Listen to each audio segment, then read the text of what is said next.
Selamat pagi Bapak dan Ibu serta teman-teman sekalian. Perkenalkan, saya Lucida Gloria Utami Dewi, mahasiswi pasca sarjana Universitas Gadjah Mada, program studi Magister Manajemen.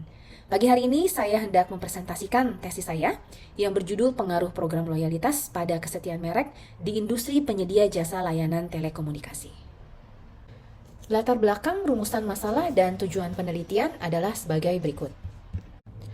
Berbagai program loyalitas hadir dalam bentuk yang berbeda-beda di berbagai bidang industri di tanah air.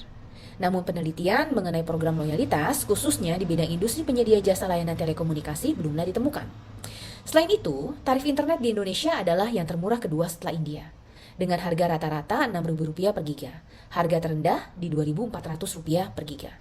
Oleh sebab itu, 3 dari 4 penyedia jasa layanan telekomunikasi memiliki program loyalitas untuk mempertahankan pelanggan.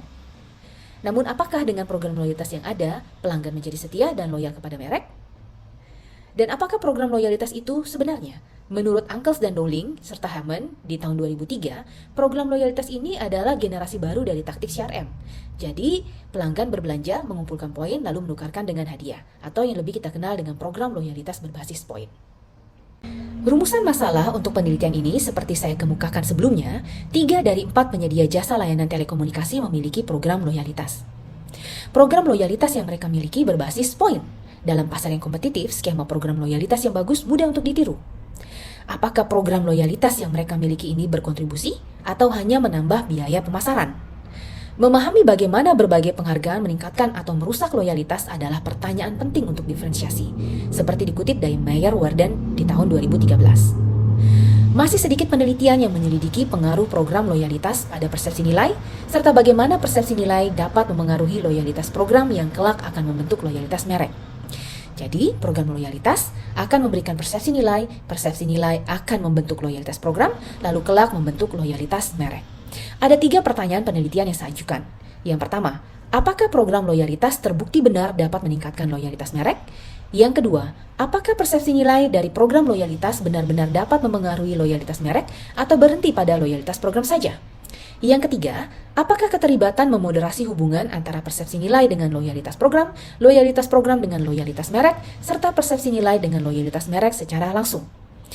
Tujuan penelitian, penulis mencoba untuk menguji pengaruh persepsi nilai dari program loyalitas dan menyelidiki peranan program loyalitas dalam membangun loyalitas merek, khususnya di industri penyedia jasa layanan telekomunikasi di Indonesia.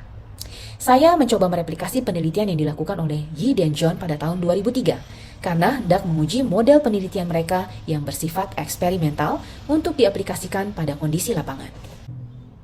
Saya lanjutkan dengan tinjauan literatur, hipotesis, dan model penelitian.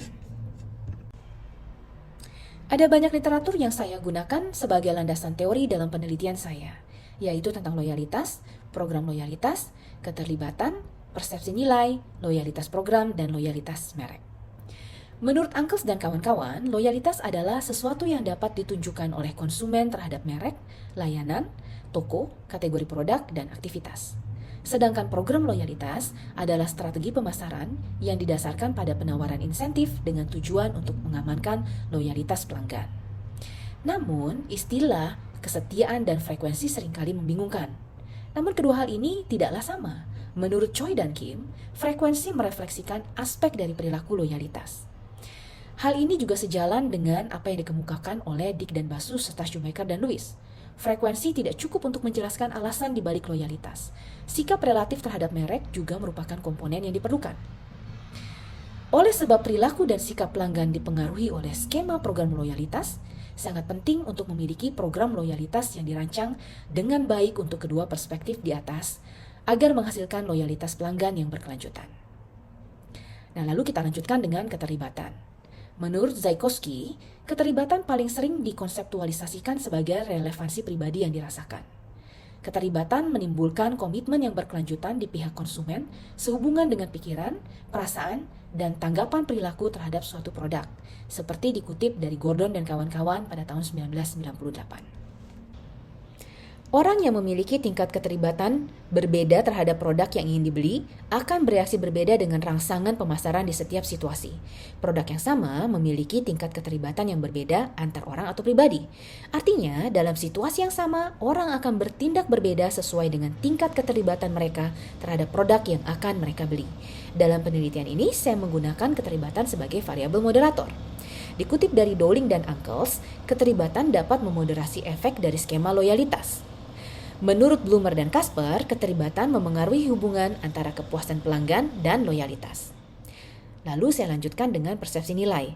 Persepsi nilai adalah nilai yang dirasakan dari program loyalitas dan ini memegang peranan penting dalam keberhasilan program loyalitas itu sendiri. Ada 5 karakteristik manfaat yang dapat diberikan oleh suatu program loyalitas. Yang pertama nilai tunai, yang kedua relevansi, yang ketiga nilai aspirasional, lalu pilihan hadiah, dan yang kelima adalah kenyamanan. Apa itu loyalitas program? Loyalitas program dapat didefinisikan sebagai sikap dan perilaku relatif anggota terhadap program loyalitas itu sendiri. Banyak peneliti beranggapan bahwa program loyalitas akan berhenti pada loyalitas program. Dalam penelitian ini, saya hendak membuktikan bahwa apakah benar loyalitas program dapat berpindah ke loyalitas merek. Nah, loyalitas merek itu sendiri adalah pembelian merek yang sama atau kumpulan merek yang sama meskipun pengaruh situasional dan upaya pemasaran berpotensi menyebabkan perilaku beralih. Pengidentifikasian loyalitas merek harus dilakukan secara terus-menerus, yaitu dengan basis harian, mingguan, atau bulanan dapat dipakai sesuai dengan karakteristik keputusan beli konsumen, seperti dikutip dari Danmesta tahun 1999. Untuk hipotesis dan model penelitian, seperti terlihat pada figur 1, ini adalah model penelitian saya. Ada 4 variabel yang saya gunakan, yaitu persepsi nilai, loyalitas program, loyalitas merek, serta keterlibatan sebagai variabel moderator. Ada 6 hipotesis yang saya ajukan. Hipotesis pertama yaitu persepsi nilai berpengaruh positif pada loyalitas program. Hipotesis kedua, loyalitas program berpengaruh positif pada loyalitas merek. Hipotesis yang ketiga, persepsi nilai berpengaruh positif pada loyalitas merek secara langsung. Hipotesis yang keempat, keterlibatan berpengaruh negatif pada hubungan antara persepsi nilai dan loyalitas program. Hipotesis kelima yaitu keterlibatan berpengaruh negatif pada hubungan antara loyalitas program dan loyalitas merek. Dan hipotesis keenam, keterlibatan berpengaruh positif pada hubungan antara persepsi nilai dan loyalitas merek. Saya lanjutkan ke metode penelitian. Berbicara mengenai metode penelitian, saya menggunakan metode kuantitatif, sehingga nanti data penelitiannya akan berupa angka. Melalui survei dilakukan dengan menyebarkan kuesioner secara daring kepada anggota program loyalitas penyedia jasa layanan telekomunikasi. Jadi teknik penyampaiannya adalah non-probabilitas bertujuan. Nah, kuesioner ini merupakan kuesioner tertutup, daring tadi ya, skala Likert dengan menggunakan skala Likert 1 sampai dengan 5, di mana 1 sangat tidak setuju dan 5 sangat setuju. Ada 190 responden sudah memenuhi ukuran sampel minimum seperti dikutip oleh Haier dari Barclay. Ukuran sampel minimum itu adalah sejumlah indikator yang digunakan dikali dengan 10, di mana indikator saya ada 17 dikali 10 sama dengan 170. Pengujian instrumen dilakukan dengan uji reliabilitas dan uji validitas. Uji validitas terdiri dari validitas isi dan validitas konstruk, yaitu konvergen dan diskriminan. Untuk uji reliabilitasnya, saya menggunakan reliabilitas komposit, di mana harus lebih besar dari 0,7. Metode analisis datanya dilakukan dengan analisis deskriptif dan juga analisis SEM dengan menggunakan perangkat lunak Smart PLS 4.0. Kenapa saya menggunakan PLS SEM? Yang pertama karena jumlah sampel yang kecil, yang kedua model penelitian saya menggunakan indikator baik reflektif maupun formatif. Lalu selanjutnya dilakukan uji model moderasi dan juga uji mediasi. Saya lanjutkan dengan hasil penelitian dan pembahasan. Dapat kita lihat seperti pada figur 2 dan juga figur 3. Figur 2 adalah model penelitian saya, di mana terlihat bahwa persepsi nilai dari PN1 sama dengan PN5 ini adalah bentuknya indikator formatif, bukan reflektif ya. Sedangkan variabel yang lain, indikatornya adalah reflektif. Lalu di figur 3 ini adalah hasil dari bootstrapping. Oke, untuk indikator reflektif, kita lakukan uji model luar dulu. Tabel 1 menunjukkan hasil uji reliabilitas kompositnya, di mana keterlibatan, loyalitas program, dan loyalitas merek, nilai reliabilitas kompositnya lebih besar dari 0,7. Jadi instrumennya reliable. Lalu pada tabel 2, hasil uji validitas konvergen, di mana nilai AVE-nya masih lebih besar dari 0,5, dapat kita lihat bahwa keterlibatan, loyalitas program, loyalitas merek, nilainya lebih besar dari 0,5. Jadi instrumen ini dinyatakan valid. Lalu kita lanjutkan dengan uji validitas konvergen nilai muatan luar. Kalau kita lihat ini muatan luarnya semuanya lebih besar dari 0,7 ya. Semua indikatornya dari K1 sampai dengan K5, LP1 sampai dengan LP3, begitu pula LM1 sampai dengan LM4. Nah, untuk uji validitas diskriminan, saya menggunakan Fornell Larker, di mana konstruk harus berbagi ya nilai yang lebih daripada konstruk lainnya gitu ya. Di sini terlihat keterlibatan lebih besar daripada konstruk lainnya 0,804. Begitu pula loyalitas merek berbagi lebih 0,876 dan loyalitas program 0,894. Nah, untuk indikator formatif saya melakukan uji multikolinearitas. Ini khusus ya karena indikator formatif yaitu hanya persepsi nilai PN1 sampai dengan PN5, nilai FIF-nya harus lebih kecil dari 10 atau lebih kecil dari 5, dan nilai toleransinya lebih besar dari 0,10 atau 0,20, dikutip dari Ghazali dan Nathan dalam bukunya terbitan tahun 2020. Nah, di sini terlihat bahwa semua nilai VIF-nya lebih kecil dari 5. Nah, lalu kita lakukan uji signifikansi gitu ya. Terlihat hasilnya pada alfa 5%, indikator dengan penimbang terkecil statistik T-nya harus lebih besar dari 1,96. Nah, di sini terlihat yang kurang dari 1,96 adalah PN2 dan PN3. Artinya berarti ini tidak memenuhi syarat ya, tidak memenuhi nilai yang dipersyaratkan. Apa yang bisa kita lakukan? Kita mesti melihat muatan luarnya terlebih dahulu. Ketika kita lihat muatan luarnya PN1 sampai dengan PN5 nilainya lebih besar dari 0,5. Jadi indikator tersebut bisa kita pertahankan. Nah, gimana sih kalau nilai muatan luarnya ternyata lebih kecil dari 0,5? Nah, ini kita perlu melakukan uji struktural ya dengan melakukan uji validitas muka atau uji validitas isi. Nah, untuk uji validitas isi, saya berkonsultasi dengan ahli pemasaran, yaitu dosen pembimbing saya sendiri, Basu Swasta Darmesta, Profesor Dr. MBA. Nah, semua indikatornya sudah diperiksa oleh Pak Basu, sehingga bisa digunakan untuk melakukan survei. Lalu saya lanjutkan dengan analisis deskriptif variabel penelitian ya. Jadi di sini saya buat ada tabelnya kategorisasi skor rata-rata jawaban responden. Kalau 1 sampai dengan 1,8 artinya sangat tidak baik, 1,81 sampai dengan 2,60 tidak baik, 2,61 sampai 3,40 cukup, 3,41 sampai 4,20 baik, 4,21 sampai dengan 5 nilainya sangat baik. Kita lihat satu persatu untuk variabel persepsi nilai. Nilai rata-ratanya adalah 3,96, ini masuk ke dalam kategori baik. Artinya dari responden 190 responden saya itu merasa bahwa persepsi nilai yang dia rasakan untuk program loyalitas yang mereka ikuti itu nilainya baik ya, cukup tinggi ya. Lalu untuk statistik deskriptif variabel loyalitas program ini juga nilai rata-ratanya adalah 3,89, ini masuk ke dalam kategori baik. Artinya untuk loyalitas program ini mereka 190 responden itu termasuk anggota program yang loyal terhadap program loyalitas yang mereka ikuti. Lalu untuk variabel loyalitas merek ya, nilai rata-ratanya adalah 4,11 ya. Ini nilai yang cukup tinggi ya. Artinya dari 190 responden tadi, mereka cukup loyal terhadap merek produk yang mereka pakai saat ini. Nah, untuk statistik deskriptif variabel keterlibatan, kalau kita lihat nilai rata-ratanya adalah 4,09, artinya si 190 responden tadi cukup terlibat pada produk yang mereka beli atau mereka pakai saat ini ya. Saya lanjutkan dengan evaluasi model dalam atau inner model. Di sini ada pertama kita lihat koefisien determinasi atau R-square, gunanya untuk mengetahui seberapa besar variabel endogen secara simultan mampu menjelaskan variabel eksogen. Semakin tinggi nilai R-square-nya berarti semakin baik model prediksi dari model penelitian yang diajukan. Nah, ini kalau kita lihat nilainya 0,725 untuk loyalitas program dan 0,655 untuk loyalitas merek. Ini termasuk dalam kategori sedang kalau kita kutip dari HRDKK tahun 2014 ya. Aturan praktisnya kalau 0,75 itu berarti tingkat akurasi prediksinya substansial, 0,5 sedang, dan 0,25 itu lemah ya. Tapi ada juga peneliti lain yang memakai pakem yang lain bahwa kalau sudah lebih besar dari 0,65 itu dianggap substansial. Nah, untuk redundansi lintas validasi atau Q-score yang lebih dikenal dengan relevansi prediktif, ini dilakukan untuk menunjukkan seberapa baik nilai observasi yang dihasilkan dengan menggunakan prosedur blindfolding.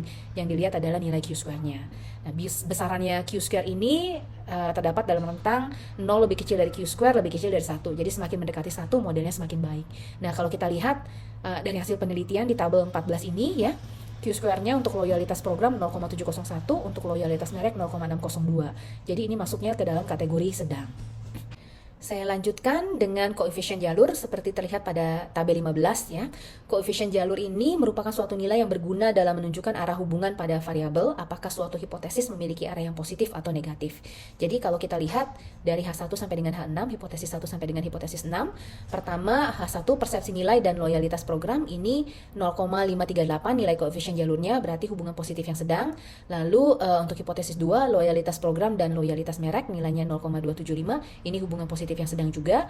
Lalu untuk hipotesis 3 persepsi nilai dan loyalitas merek nilainya 0,233 hubungan positif yang sedang.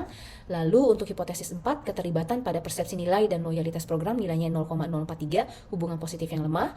Lalu hipotesis 5 keterlibatan pada loyalitas program dan loyalitas merek nilainya 0,038 hubungan positif yang lemah. Dan yang terakhir hipotesis 6 keterlibatan pada persepsi nilai dan loyalitas merek nilainya negatif 010 yaitu hubungan negatif yang lemah. Jadi nilai koefisien ini rentangnya dari negatif 1 sampai dengan positif 1. Kalau negatif 1 berarti hubungan negatif yang kuat, kalau positif 1 berarti hubungan positif yang kuat. Nah, selanjutnya kita lanjutkan dengan F-square atau ukuran efek. Nah, gunanya untuk menilai besarnya pengaruh antar variabel. Jadi F-square itu dihitung dengan mencatat perubahan dalam F-square ketika konstruk tertentu kita hilangkan dari model. Nah, dalam penelitian ini nilai F-square untuk persepsi nilai dan loyalitas program adalah 0,452. Ini berarti efeknya besar mengikuti panduan dari Cohen tahun 1988 ya. Jadi kalau misalnya lebih besar dari 0,02 ini mewakili efek kecil, lebih besar sama dengan 0,15 mewakili efek yang sedang, dan lebih besar sama dengan 0,35 mewakili efek yang besar. Saya lanjutkan untuk loyalitas program dan loyalitas merek nilainya 0,059 berarti ini efeknya kecil ya karena di bawah 0,15. Lalu untuk persepsi nilai dan loyalitas merek nilainya 0,041 ini juga efeknya kecil. Lalu untuk keterlibatan pada persepsi nilai dan loyalitas program nilainya 0,013 ini berarti tidak menimbulkan efek karena ini jauh di bawah nilai 0,02. Lalu kita lanjutkan dengan keterlibatan dan loyalitas program dan loyalitas merek ya. Keterlibatan pada loyalitas program dan loyalitas merek nilainya 0,001. Ini juga sama ya, tidak menimbulkan efek. Karena efek kecil itu sendiri juga harus lebih besar dari 0,02. Lalu keterlibatan pada persepsi nilai dan loyalitas merek ini nilainya 0,000, tidak menimbulkan efek sama sekali. Saya akan lanjutkan dengan uji hipotesis. Perlu kita ingat aturan praktis uji hipotesis jika tingkat signifikansi lebih kecil sama dengan 5%, berarti H0 atau hipotesis ketiadaan ditolak dan H alternatifnya diterima. Nah, jika tingkat signifikansinya lebih besar dari 5%, berarti H0-nya diterima dan H alternatifnya ditolak. Nah, kita lihat satu persatu dari hipotesis 1 sampai dengan hipotesis ke-6. Pada hipotesis 1 dapat dilihat dalam tabel 16, nilai koefisien jalurnya adalah positif 0,538 dengan nilai statistik T-nya 7,768 lebih besar dari 1,96, nilai P-nya 0,000 berarti lebih kurang dari 0,05. Berarti hipotesis pertama ini terdukung, H0-nya ditolak dan H-nya diterima. Untuk hipotesis kedua, nilai koefisien jalurnya positif 0,275, nilai statistik T-nya 2,598, dan nilai P-nya 0,009. Nah, ini berarti hipotesis kedua ini terdukung, H0-nya ditolak dan H alternatifnya diterima. Untuk hipotesis ketiga, nilai koefisien jalurnya adalah positif 0,233 dengan nilai statistik T-nya 2,070 lebih besar dari 1,96, nilai P-nya 0,039. Nah, ini berarti hipotesis ketiga juga terdukung, H0-nya ditolak dan H-nya diterima. Namun untuk hipotesis keempat, kita bisa lihat koefisien jalurnya itu positif 0,043 di mana hipotesis yang diajukan sebelumnya memberikan hubungan yang negatif ya, bukan positif, tapi ini positif. Dengan nilai statistik T-nya sebesar 1,279 kurang dari 1,96 dan nilai P-nya sebesar 0,201 berarti lebih besar dari 0,05. Dengan demikian hipotesis keempat ini tidak terdukung, H0-nya kita terima dan H-nya ditolak. Nah, untuk hipotesis kelima, nilai koefisien jalur dari hipotesis kelima ini positif 0,038 di mana hipotesis yang saya ajukan sebelumnya ini berpengaruh negatif ya, dengan nilai statistik T-nya sebesar 0,361 kurang dari 1,96 dan nilai P-nya sebesar 0,718. Ini lebih besar dari 0,05. Dengan demikian hipotesis kelima ini tidak terdukung, H0 diterima dan HA ditolak. Untuk hipotesis ke-6, nilai koefisien jalurnya negatif 0,01. Di hipotesis yang saya ajukan, nilainya adalah positif 0,01 di mana keterlibatan memberikan pengaruh yang positif pada hubungan antara persepsi nilai dan loyalitas merek. Ini nilai statistik T-nya untuk hipotesis yang ke-6 ini 0,098 berarti kurang dari 1,96 dan nilai P-nya sebesar 0,922 lebih besar dari 0,05. Dengan demikian hipotesis ke-6 tidak terdukung, H0-nya diterima dan H alternatifnya ditolak. Lalu kita melakukan uji moderasi untuk hubungan keterlibatan pada persepsi nilai dan loyalitas program. Nilai statistiknya 1,279. Nah, sedangkan keterlibatan pada loyalitas program dan loyalitas merek 0,361, lalu keterlibatan pada persepsi nilai dan loyalitas merek nilainya 0,016. Nah, moderasi ini terjadi ketika efek dari konstruk eksogen pada konstruk endogen bergantung pada nilai variabel yang lainnya. Jadi ini nilainya adalah si keterlibatan ini ya. Si keterlibatan adalah variabel moderatornya. Yang perlu kita lihat nilai statistik T-nya mesti lebih besar dari 1,96. Ketiganya ini di bawah 1,96. Jadi untuk efek moderasi ini tidak terdukung. Nah, lalu kita lihat untuk uji mediasi. Uji mediasi variabel persepsi nilai dan loyalitas program ini statistik T-nya 7,768, berarti lebih besar dari 1,96. Jadi hipotesis ini terdukung. Lalu loyalitas program, loyalitas merek ini juga 2,596. Jadi hipotesis untuk efek mediasi juga terdukung. Saya berikan analisis tambahan khusus untuk segmen milenial dan Gen Z. Saya penasaran karena biasanya milenial dan Gen Z ini kan adalah generasi yang kurang setia gitu ya. Jadi kalau kita lihat dari hipotesis 1 sampai dengan hipotesis 6 ini, saya punya 162 jumlah responden. Kenapa tetap saya pakai? Kalau kita melihat aturannya higher, itu kan harusnya indikator dikalikan dengan 10 gitu ya, 170, tapi ini saya 162 karena saya pakai aturan dari Cohen ya untuk ukuran efek sedang, F square-nya itu 0,150, terus dengan tingkat statistik kekuatannya 0,8 dan signifikansinya 0,05. Ini saya boleh pakai ukuran sampel minimumnya itu adalah 91, ini 162, jadi masih bisa dipakai. Nah, apabila kita lihat H1 dan H2-nya ini terdukung ya, bisa dilihat dari nilai statistik T-nya yang lebih besar dari 1,96 dan nilai P-nya yang lebih kecil dari 0,05. Tapi ketika kita berbicara tentang hipotesis 3 sampai dengan 6, semuanya ini tidak terdukung ya. Jadi persepsi nilai berpengaruh positif terhadap loyalitas program dan loyalitas program berpengaruh positif terhadap loyalitas merek gitu ya. Ini semuanya terdukung. Namun ketika kita ngomongin persepsi nilai berpengaruh positif pada loyalitas merek ini tidak terjadi. Jadi membutuhkan loyalitas program terlebih dahulu baru bisa membentuk loyalitas merek pada generasi segmen milenial dan Gen Z. Nah, lalu ketika saya melakukan uji moderasi, hasil yang sama ditemukan ya bahwa variabel keterlibatan sebagai variabel moderator ini tidak memberikan pengaruh yang signifikan. Untuk ketiganya ya, baik itu hubungan persepsi nilai dan loyalitas program maupun hubungan persepsi nilai dan loyalitas merek dan persepsi nilai dan loyalitas merek. Jadi keterlibatan tidak berpengaruh sama sekali. Kenapa? Karena nilai statistik T-nya lebih kecil dari 1,96. Nah, untuk uji mediasi di mana kita melihat hubungan antara persepsi nilai dan loyalitas program dengan loyalitas merek, di mana mediatornya ini adalah si loyalitas program ya.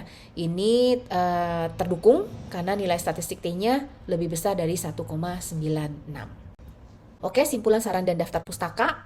Kesimpulannya, tujuan dari penelitian ini telah tercapai. Penulis dapat membuktikan bahwa persepsi nilai yang terbentuk dari suatu program loyalitas berpengaruh secara positif dalam membentuk loyalitas merek.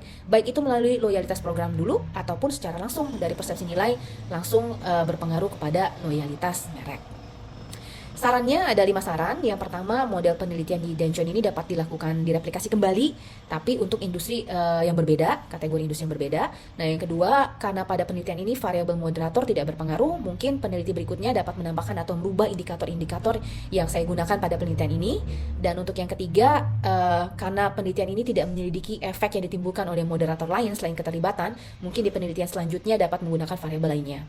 Nah, yang keempat, karena keterbatasan sampel dan waktu, saya belum dapat memisahkan hasil penelitian antara program loyalitas merek yang satu dengan merek yang lainnya. Mungkin untuk penelitian berikutnya dapat dilakukan.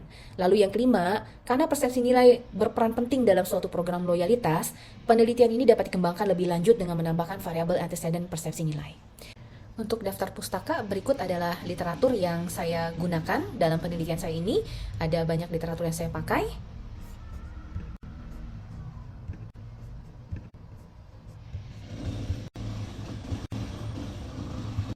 Demikian presentasi dari saya. Terima kasih untuk waktu dan kesempatannya.